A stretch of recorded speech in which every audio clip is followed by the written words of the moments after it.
that you've got your screen name and any particular pronouns you'd like us to know about. Make sure your mute button is on and that your video is on as well.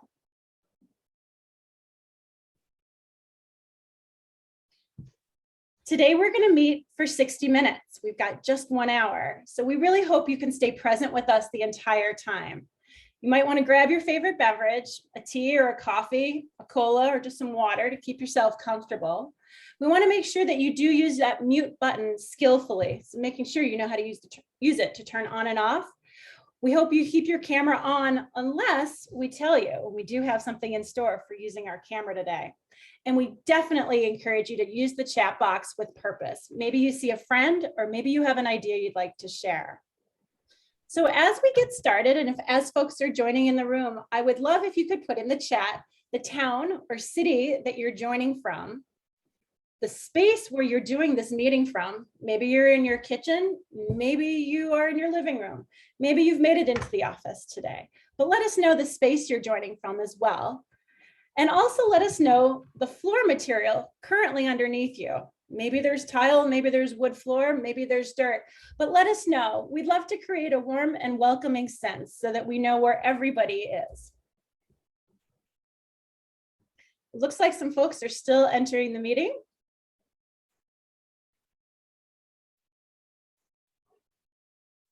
Hello, Maryland. Hello, UK. Welcome, New York City. Good to see everybody. So as we get started, I'm going to ask all of our leads of today's session to begin to introduce themselves. They're also going to let you know where they're sitting, not only the city and state that they're in, but also where they're sitting in terms of their home or their office and what's under their feet. Leela, will you kick us off for intros?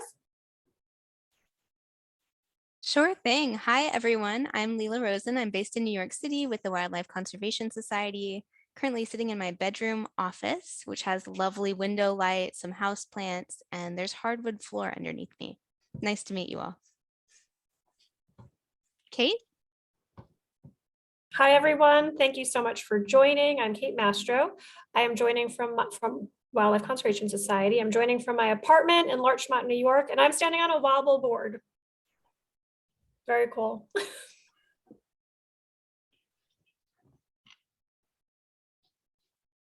Stuart. Hi there, Stu Patterson, Fauna and Flora International Conservation Leadership Programme. I'm calling in from London, UK, and I've got a nice warm carpet underneath me.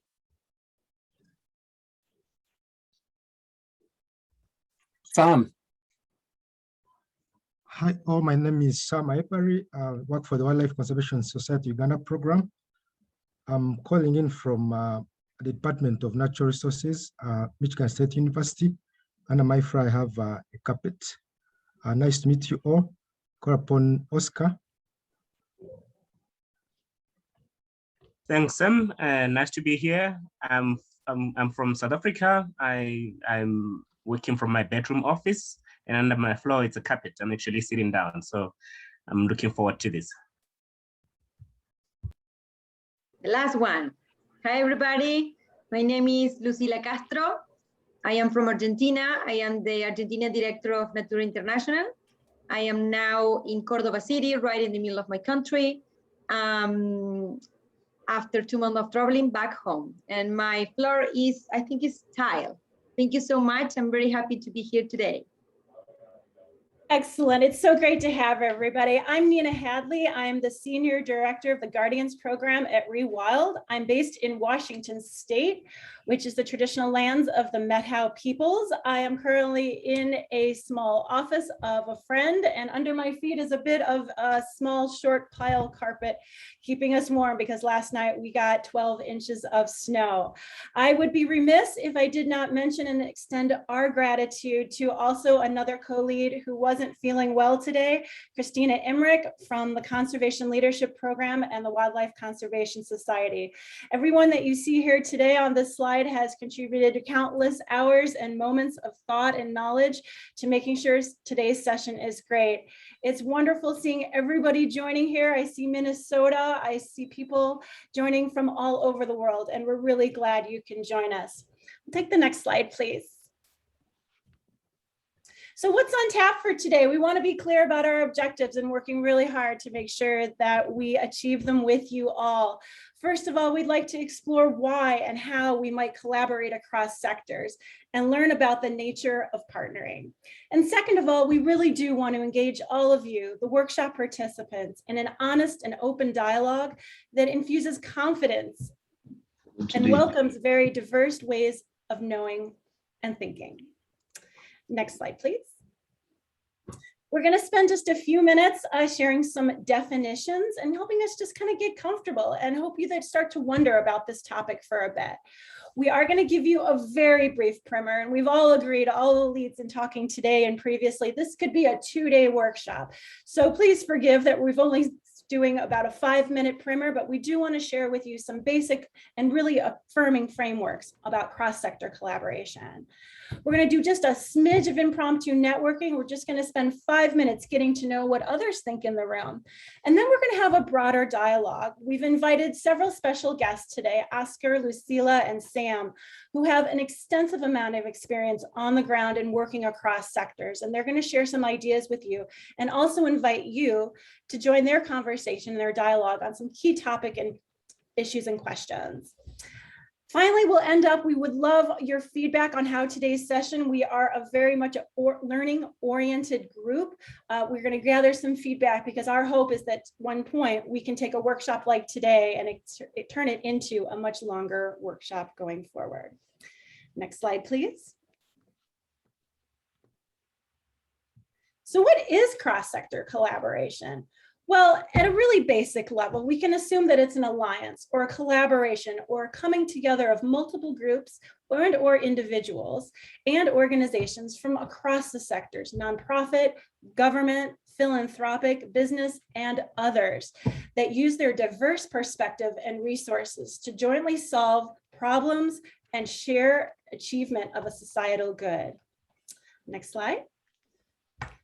This is one thing we really wanted to talk about. What does this look like when it's really happening? Well, definitely it's complex. Once we introduce sectors that we may be familiar with, working with, or that we haven't studied in our academic background, this may actually introduce quite a bit of complexity, not only in perspectives of the individual and their mindsets, but also the different objectives and missions of the stakeholders as well.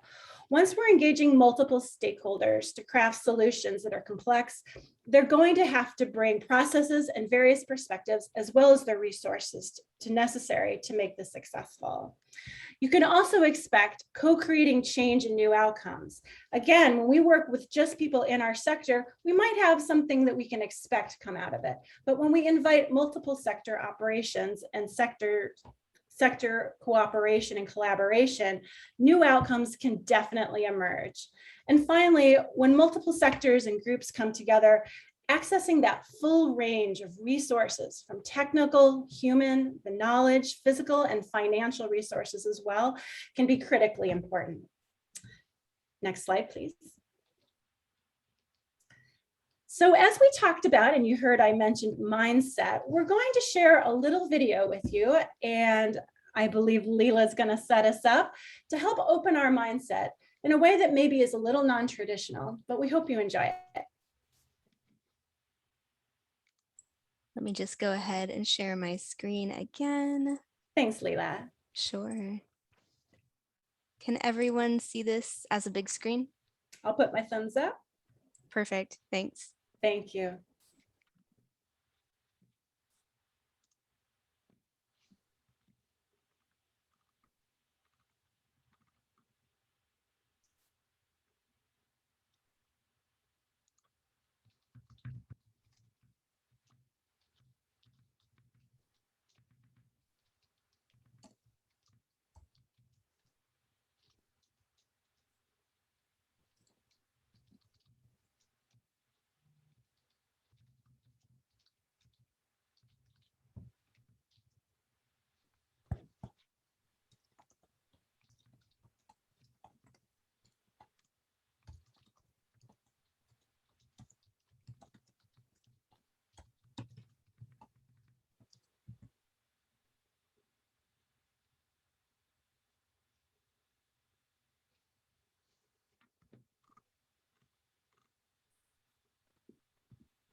Apologies, I just realized the sound was not playing, so just give me a moment.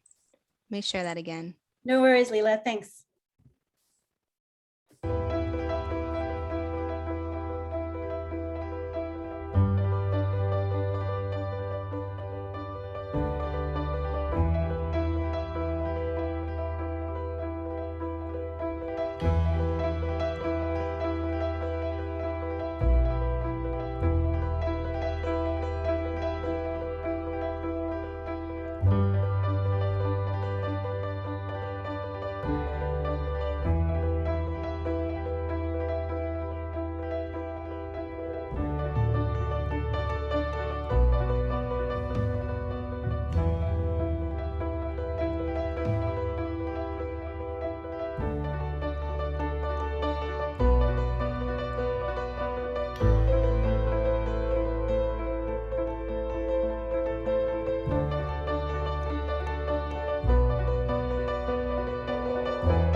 Thank you so much for sharing that video, Leela. It really gave us a moment to have a bit of reflection, and we're wondering if people would like to put in the chat one word that came into their mind in terms of what that video inspired for them. What came to your mind as you saw that video? Go ahead and place that in the chat box. It was lovely.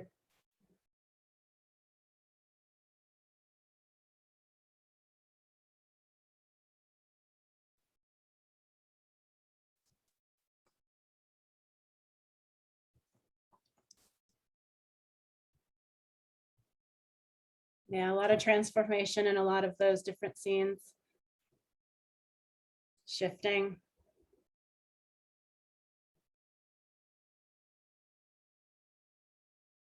Change, small big movements and big booms.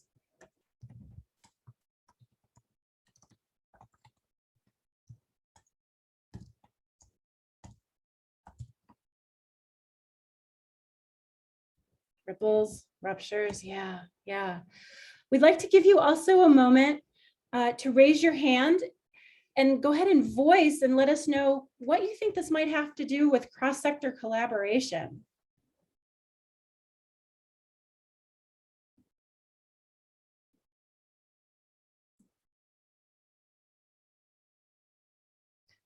So hand be raised there. Where did it go?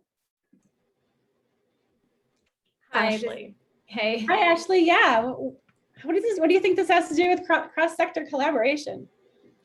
It's just it grabs your attention and makes you ask, why am I being shown this? And sort of pulls you in. Nice. Starts conversation.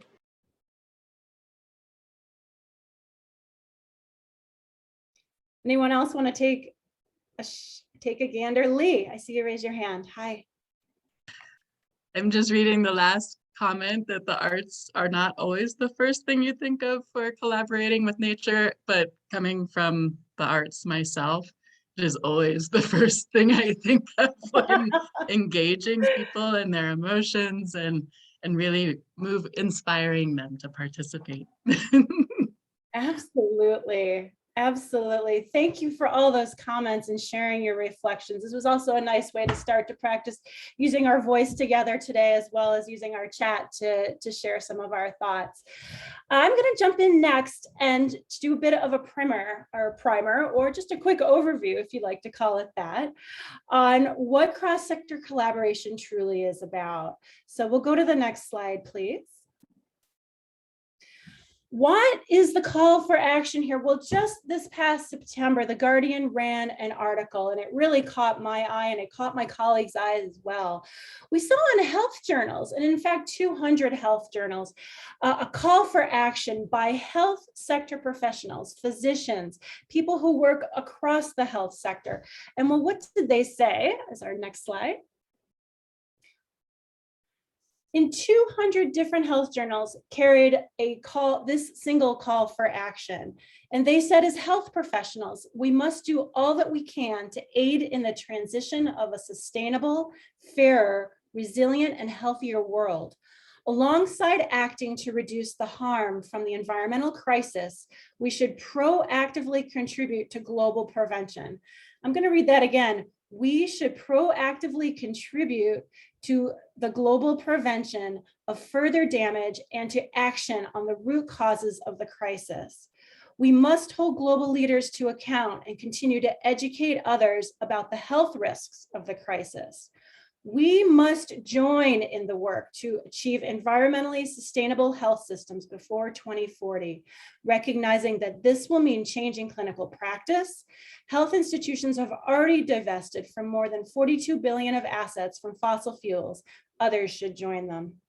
Well, as a conservationist, I don't know about you, but I haven't had the opportunity in a conservation setting to sit next to a doctor or a physician, or necessarily someone from the health sector on a daily basis. Have you? But here we have in over 200 health journals, them wildly raising their hands and saying, we want to collaborate. We must partner to achieve the global crisis that we're all working to address. Next slide, please. Well, it turns out there's been a little bit of work in this field. Our friends at WWF, the Nature Conservancy, as well as several other organizations have been working across sectors. This is just a snapshot of some reports that have been published as a result of those experiments, pilots, and smaller projects. But we want to think much bigger. And so today we want to share with you again some of these basic frameworks of working across sectors, as well as hear from some experts. Next slide, please. Well, the first thing, let's just talk about collaborating generally. The Nature Conservancy in 2012 published the Conservation Partnership Center, in which they guide participants and conservation practitioners through 6 questions. First, how do I select a partner? Excuse me. First, how do I prepare to partner? And if so, am I ready? Second, how do I select a partner? Third, how do I negotiate a partnership? Third, how do I manage a collaboration? Fourth, how do I measure and assess if this collaboration and partnership is even working? And fifth, how do I conclude or adapt the partnership to go forward? Next slide, please. The Conservation Partnership dives even deeper, sharing resources that allow us to understand even a little bit more about the nature of partnership, and divides it into 3 different categories: cooperation, coordination, and collaboration, which vary in levels of intensity around shared resources and shared risk. So in this diagram, it's very brief, but showing from a lower intensity engagement in cooperation, where it might be shorter term, it might just mean sharing information, and your organizations might still have very separate goals, all the way to the right, where we've got full-on collaboration, where it's almost like we've gotten married, where we're more durable, it's going to last a long time. Our relationship shares structure, it shares commitment to a lot more common goals, and all partners are contributing resources and sharing in the leadership as well as the risks that I mentioned earlier. Next slide, please. We came across an excellent framework in the Stanford Social Innovation Review that was shared in 2018 that we wanted to share with you today. It frames around 3 aspects of building teams, solving problems, and achieving impact as kind of the key areas of cross-sector leadership. Today, we're going to dive into several of those. Next click, please. The ones that you see a check mark here. Oops, back up. Thanks. Several of these aspects we're going to model today in our dialogue with Lucila, Sam, and Oscar. We're going to talk about some tools that we can use to develop trust, to manage power and even potentially conflict and divergent ideas. We're going to take a systems approach. We're going to try to look more broadly at issues and understand those issues more broadly. And we're also going to be dabbling and sharing some knowledge and learning from before. I'd like to mention that after this workshop is over, we're going to give you an opportunity to enter your email. We're going to be sharing links to all of these resources and the direct links to the articles that I'm featuring on this conversation today. Next slide, please. Okay, so now we're just going to take just a few moments for us to sit together in smaller groups and explore just one question. Certainly, again, this has been a very quick and brief overview, but maybe some of the topics that were touched on, collaboration versus cooperation versus coordination, or perhaps one of the elements of cross-sector leadership really stuck in your mind.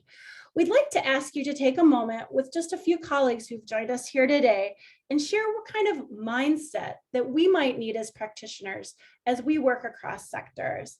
I believe Kate's going to divide us into small little breakout rooms, I think for just 5 minutes. I think we're going to do groups of 3 and 4, and then we're going to come back and share some of the ideas that we come up with. So Kate, I'll let you do some technology magic here in the Zoom. We're ready. Thank you so much. Okay, see you back here in 5 minutes. Perfect.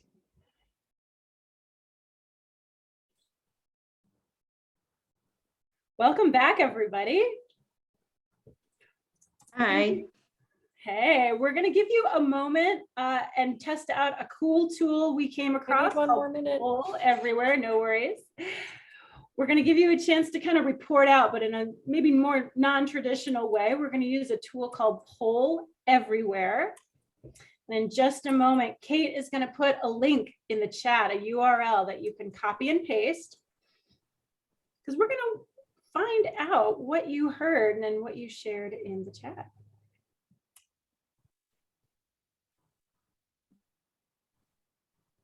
Sorry. It's okay.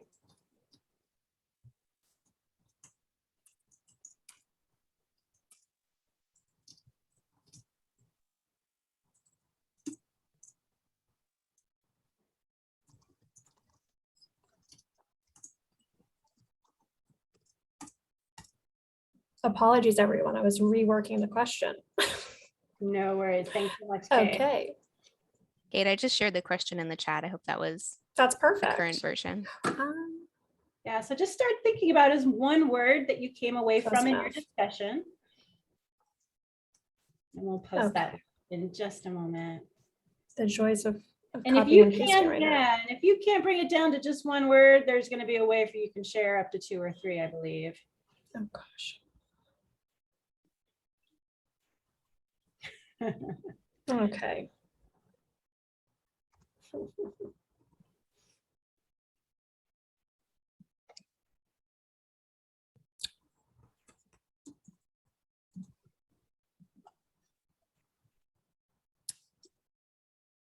Okay.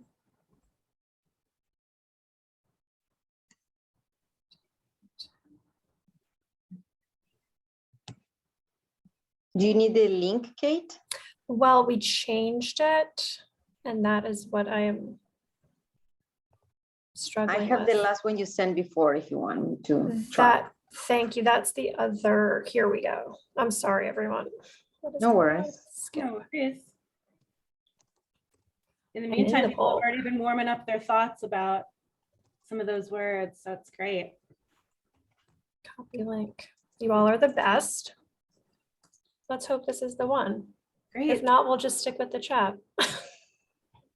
All right, thanks for putting that URL in the chat, Kate. If everybody wants to go ahead and click on that, you're going to have an opportunity to enter 1 or 2 or 3 words that came to mind.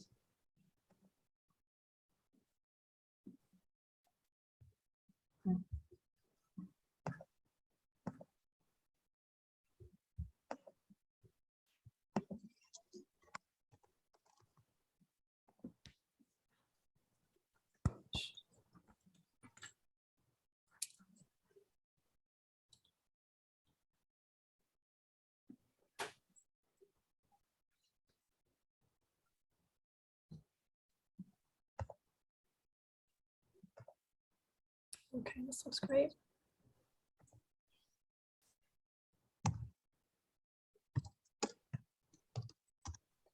Wonderful stuff coming through. Great. Kate, can Gonna you share share the your screen. share your screen? Let's take a look and see what folks are saying. Oh, wow.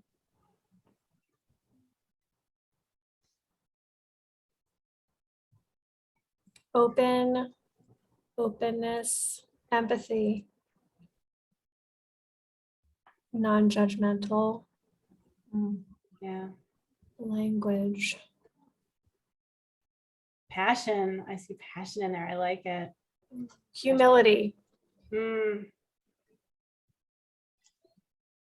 We can keep adding. I actually did not set a 1-word limit, so All right. Well, feel free to add more in. It's no longer accepting responses. Okay. great. Well, I like how open came out as the biggest, perhaps most important one. This is weighted. So if someone entered the same word or multiple people entered the same word, we hear it. Oh, there we go. Listening, Openness. creative. Yeah, open and Creative. open. Yeah, that mindset, keeping that mind open is really, really quite critical. Welcoming. Mm. Oh, these are wonderful.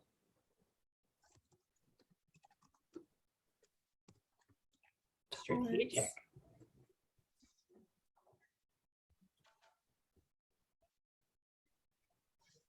I also appreciate curiosity.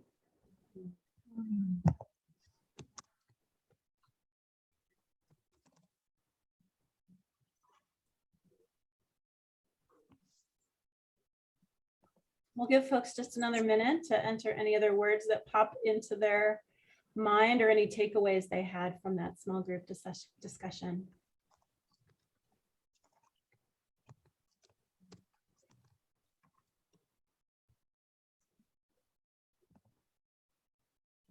Oh, Looks like the Rena, poll sorry to might hear be that. full, Yeah, unfortunately. maybe it's full. But All please right. feel free to share more in the chat if you think of other words that resonated with you. Or maybe something you didn't expect to hear that came up in that small discussion. I appreciate the word language, and it makes me think of linguistics and how different languages really interpret the landscape and, you know, as a deep relationship of how they experience it. So we think of indigenous languages and what is lost when those go extinct, you know, because they express an understanding of a landscape that may not be easily translated. Lily, that is a really excellent point.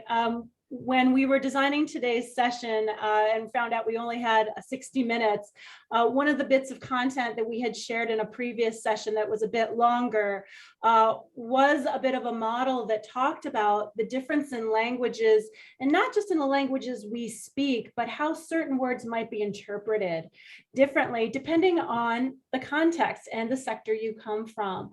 And that framework also provided some suggestions for more neutral language.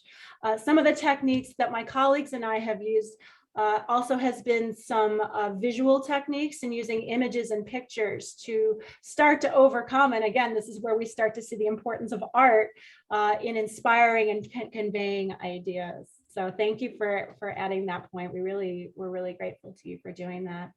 Well, Leela, let's jump back into the deck. We are going to now literally jump into a fishbowl. This group today has designed, and we are going to moderate, and first we're going to model a tool and technique for when you are with a diverse group that has diverse ideas and you want to bring those ideas forward. This is a very open technique. It's a facilitation and meeting technique, and it's called the fish. It's just called the fishbowl, and it's really important for if you've ever wished meetings actually allowed participants to both observe from afar, but also be part of a discussion. It's kind of both and in a way that is encouraging of new ideas. Fishbowl conversations are a form of dialogue that were born out of actually participant-driven meetings. These meetings avoid trying that kind of standard conference of that kind of Q&A or panel discussions. A fishbowl conversation is used at meetings when discussing topics with large groups like we have today, as several people are able to join this discussion and allows the invitees and other participants to join. Today, we're going to do a virtual fishbowl, and our brilliant session leads are going to first demonstrate this method of holding space for that complexity, honoring different engagement styles, balancing power, and active listening and sharing of diverse ideas, which are all things that we would aim to do if we were working across sectors. Next slide, please. So how does it work? The classic fishbowl, if we were meeting in person, goes like this. 4 to 5 chairs are arranged in a circle that look just like a fishbowl. 4 are occupied, 1 is left empty. More chairs are then arranged in concentric circles that go around the central loop in the center. There is always a moderator, and he or she introduces the topic or poses the first question to initiate the fishbowl. A few participants thus start the fishbowl conversation, while the rest of the audience sits around and listens to that main discussion. Next slide, please. Every 2 to 5 minutes, any member of the audience can join the conversation, while an existing member of the fishbowl voluntarily leaves and frees another chair. If this doesn't happen smoothly, the moderator can invite someone to move in or move on and rejoin later. Participants therefore enter and leave the fishbowl, generating an ongoing flow, making the conversation very interactive. When the set time is over, the moderator summarizes the discussion and officially closes the fishbowl. Next slide, please. An advantage of the fishbowl conversation is that it shortens distances between the speakers and the audience and is really useful for large groups. The focus is on all the conversation that emerges, as the participants are the custodians and curators of the conversation. For a compelling discussion, the initial questions or the conversation starters must be carefully picked. Participants must know how to listen before speaking. Next slide, please. So online with virtual participants like today, the framework doesn't really change much. A group of experts guided by a moderator start a conversation where participants can join in at any time. This allows multiple voices, even in difficult contexts where there is limited psychological safety and potential speaking inhibitions. As more and more conferences and meetings are moving online, the fishbowl helps us maintain attention levels, as well as focusing the entire group's attention on the main discussion. It is useful in engaging alternative to presentations or panel discussions, as it calls for direct conversations with experts, providing participants with an interactive platform for discussing those complex and controversial issues. So to take us into the fishbowl, Stuart has kindly volunteered to show us how to use our Zoom technology to set all the participants up so that we can practice the fishbowl together. Thanks, Nina. Yep, so we're going to embrace this online technology at our hands and use Zoom to help facilitate our fishbowl discussion. So to do that, can you go to, you're looking at your Zoom screen, go to the bottom left-hand corner and you'll see the video icon. And just to the right of the video icon, there's a little upwards arrow. You click on the upwards arrow and then click on video settings. So far, so good. Everyone with me? Great. Now you scroll down a little bit and you'll see one of the options is to hide non-video participants. So please check that box, tick that box, and you should now see that some people have disappeared from your screen. Everyone still with me? Great. So now you can toggle your video setting on and off. Sorry, toggle your video button on and off. And you'll notice that some people disappear from the screen. You turn your video back on and you can reappear. And I can see this is being demonstrated now. So we're going to use this for our video discussion. If you want to participate in the fishbowl, have your video on.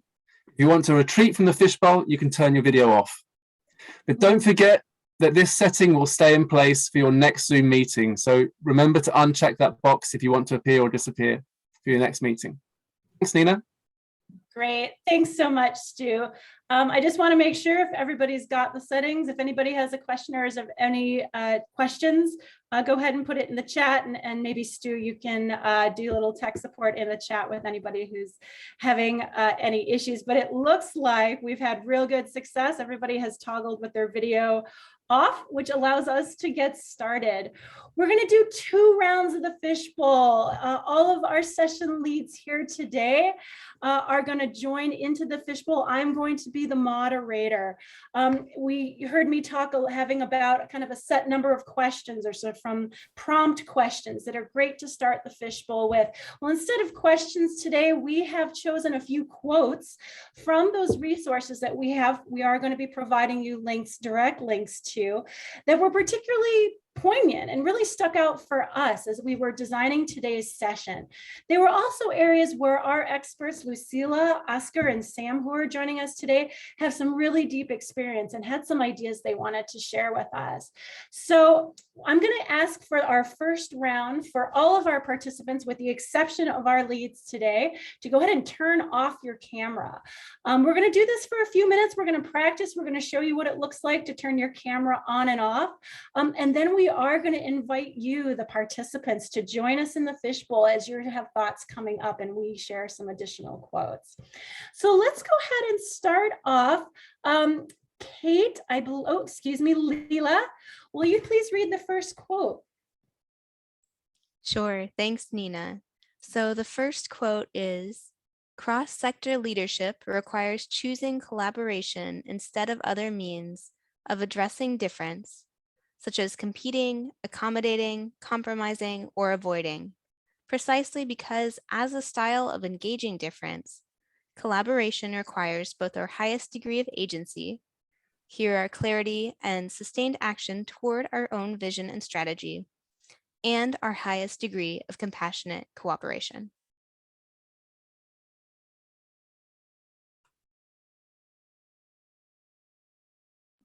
Great, thanks, Leela.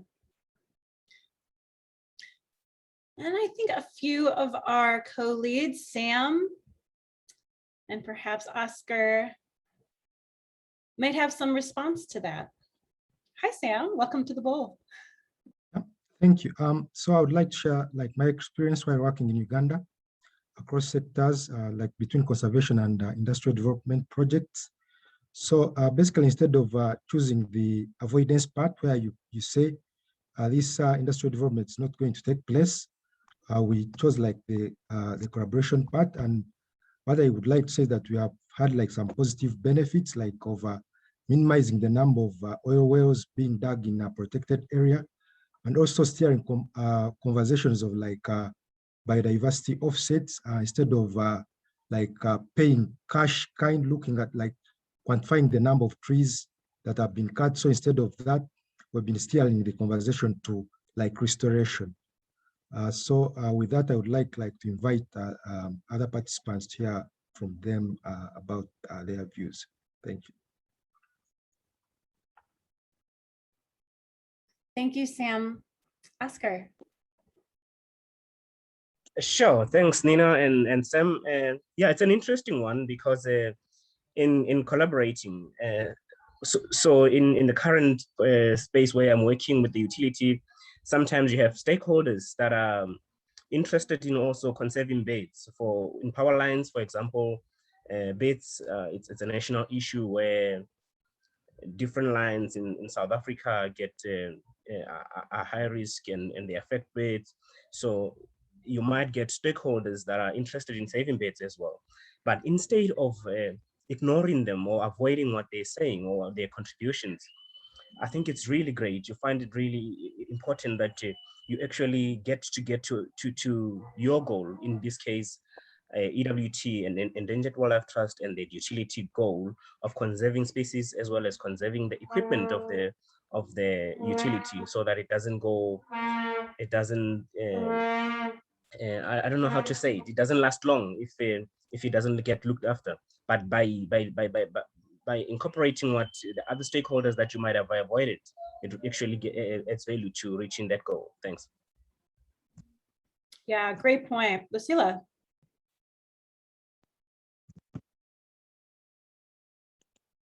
You're on mute, Lucila. I'm sorry, here I am. Thank you, Oscar, for sharing that. Just to add a little bit of that, I think when you can have all the stakeholders on board, it can really change the way your project is going. We are working to create protected areas here in Argentina. It took us 4 years to get to a step where we are right now, for example, in one of the areas we're working. And having them with different backgrounds, different perspectives, like politicians or producers in agricultural lands, they were against our projects. But then when they understood that working together was actually better for all of us, even the people that was working in production or to save animals at the same time, the project completely changed. And now we're really close to have one of the largest national parks in Argentina. Outstanding. So I think, Kate, you have a quote to share as well, and we'll invite our colleague in. I do, thank you. And thank you all for the great reflections already. I'm in the wrong quote. I appreciated this definition from one of the articles. In other words, we're seeing the rise of cross-sector collaboration, alliances of individuals and organizations from the nonprofit, government, philanthropic, and business sectors that use their diverse perspectives and resources to jointly solve a societal problem and achieve a shared goal. Great, thank you. I believe Oscar and Lula have some thoughts to share on this. We'll invite them to swim into the wool. Hi, Oscar. Lula, you want to join us right now too? Here I am.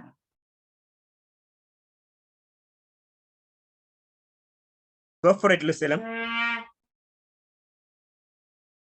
Are you there, Oscar?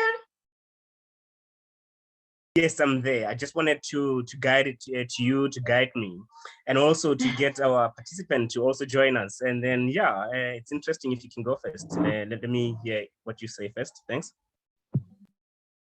When I think about this kind of projects, I mean, the threats are big, the projects are big, the climate crisis we are living, it's really huge.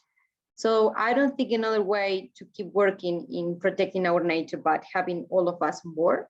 For us, one of the main tools was to create protected areas, but also working with the productive part of our countries around the areas we are trying to protect.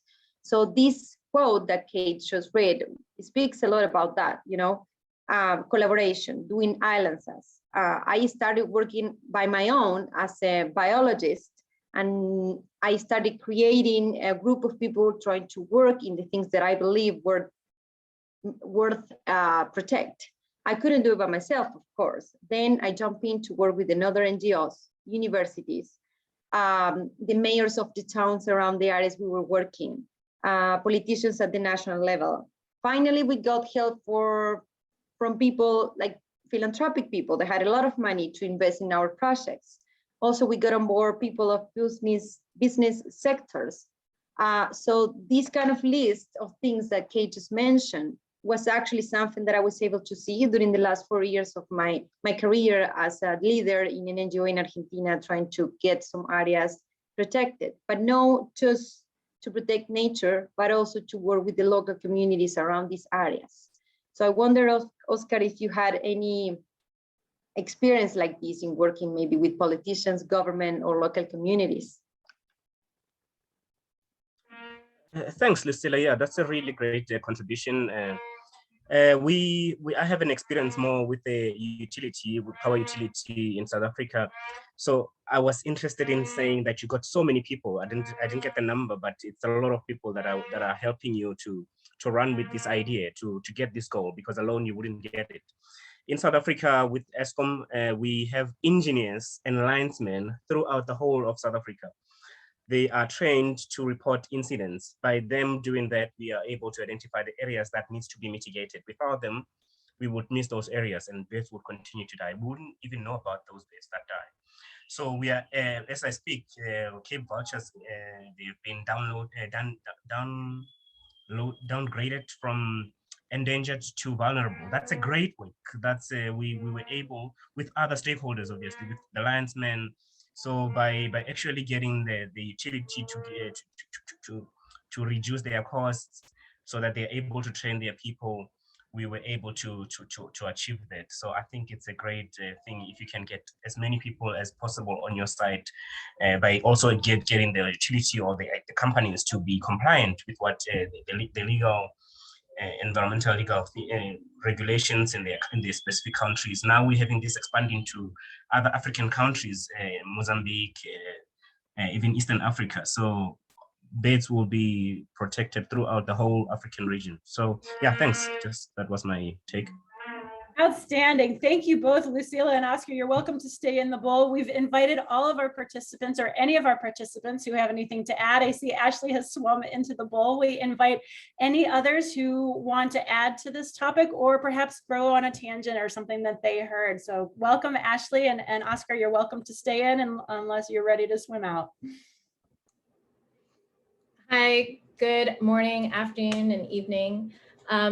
I have a perspective from being a public aquarium aquarist for a professional, and our work with species conservation and using aquariums as that critical connection between the public and universities and nonprofits and federal and state agencies that are working towards conservation initiatives. And I've worked on one species conservation project in California, the white abalone, an critically endangered species. It's been listed on the Endangered Species Act in the US since 2000. And it's been 20 years of these stakeholder involvement. But I've now moved on to a different species, Pycnopodia, the giant, the sunflower sea star that now is, has been devastated across the entire continent. And, I've engaged now that new group of scientists and researchers that have gotten to the point where they're like, we need to engage more people and stakeholders. And I'm just like, yeah, public aquariums, let's go, let's do this. And they're like, yes, we didn't know how to do this. So sometimes just like speaking up and being aware that they want, they are open to other points of view, and to, if you are a stakeholder, to reach out to maybe people that go to the top and just say like, hey, I'm here, I want to help. And you might surprise yourself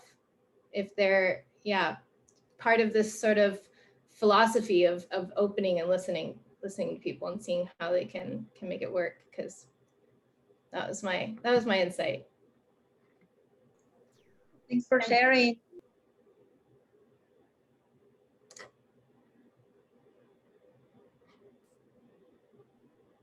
It's a super insight. Rena, you're in the fishbowl.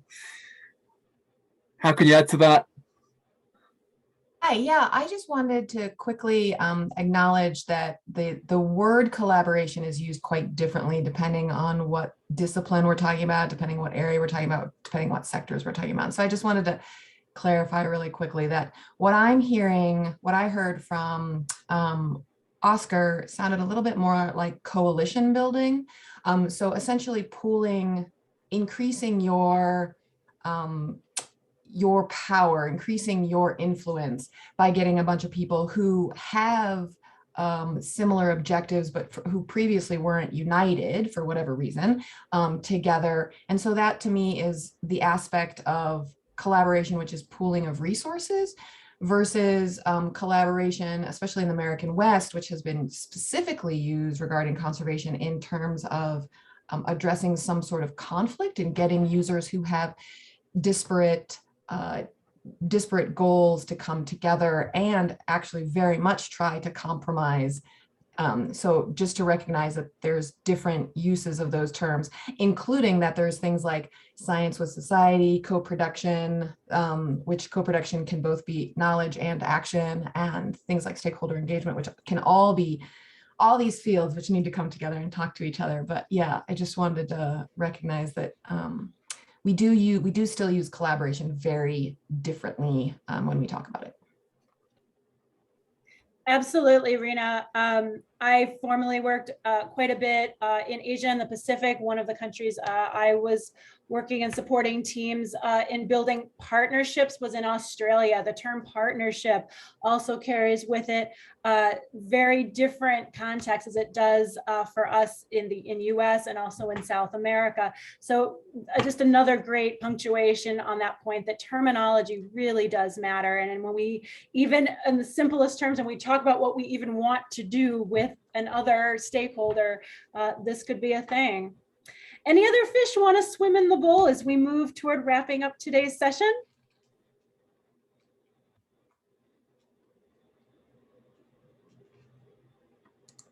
Okay. Well, with that, we will all turn our videos back on. And Leela, we will have you share the slide that brings us to our plus delta. And in doing that, again, I would like to thank everyone who contributed their thoughts, both in the chat, both in the word cloud and in the short demonstration of the fishbowl as a technique to bring in diverse ideas today. I'm going to turn it over to, I believe, Kate, who's going to walk us through a quick plus delta. Thank you, everyone. Thank you all for going on this journey with us, for dealing with me as I was fighting with the Poll Everywhere link, and for being open to this new tool. Leela shared the link to the Google Doc. We're always looking to improve on this exercise, and we're hoping to one day maybe be able to offer this in person at an in-person conference. So if you could share in the plus column what you think went well, what was particularly interesting from this session, that would be really, really helpful. What would you want to hear more of? What would you find more useful? And in the delta column, what would you recommend that we change or do differently next time? And your honest and valuable feedback would be really, really helpful there. And I shared a link to an email address, Google Doc, or you can just put your email in the chat and we can add that in, because as mentioned, we have a resources handout, links to all of those articles and some other resources that we would love to share with you.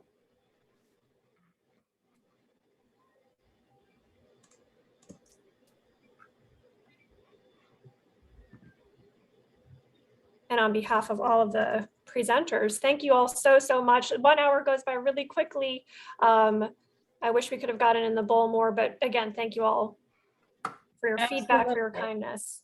Absolutely. And again, I would like to thank all of my co-leads and thank all of you as participants for leaning in for the last 60 minutes, joining and sharing your ideas. We fully acknowledge that we are all living in a very virtual world, but really hope you came away with great new tools and a few new ideas. We look forward to sharing the resource page with you. We've got 2 pages of great resources, so thank you for putting your email in the chat. We'll be sending up a follow-up later on today. And again, we really are thankful for everybody joining today, and we wish you a very happy, healthy, and outstanding rest of your week and into your holidays. So thanks again, everyone. Thanks, everyone. Thank you. Thank you. Take Thanks all. care.